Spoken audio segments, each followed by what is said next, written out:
Well, I'm Kieran Elliott, one half of Elliott Ryder Conservation, and we're carrying out the conservation of a number of 11 tomb chests and box tombs in the churchyard and the African's grave.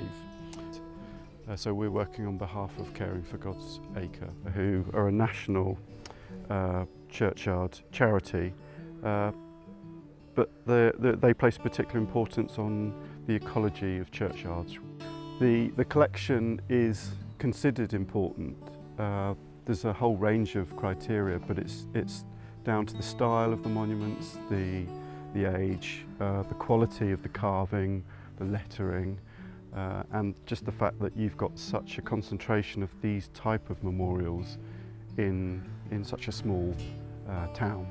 So they are of national importance, which is why they've got this Grade 1 status, which bestows particular safeguards upon them, which is why this work is happening and one of the reasons that they would have secured funding. So part of our work is we're conserving the memorials, and there's a real distinction between conservation and restoration.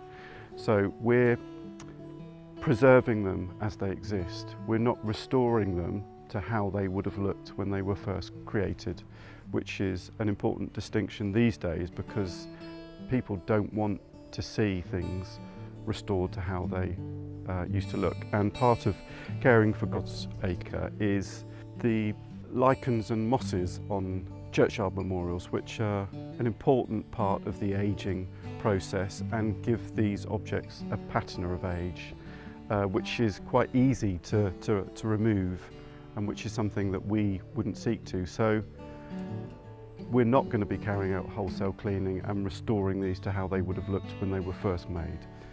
That's quite important.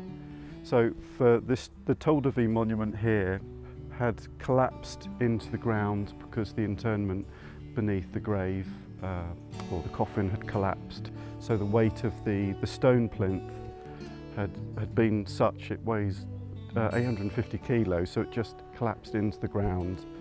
And because it was top heavy, it's quite a tall monument, someone had had the idea to dismantle it because it was obviously deemed unsafe. And talking to one of the gardeners, it was about 30 years ago, I think, that it was carefully dismantled. And we rebuilt it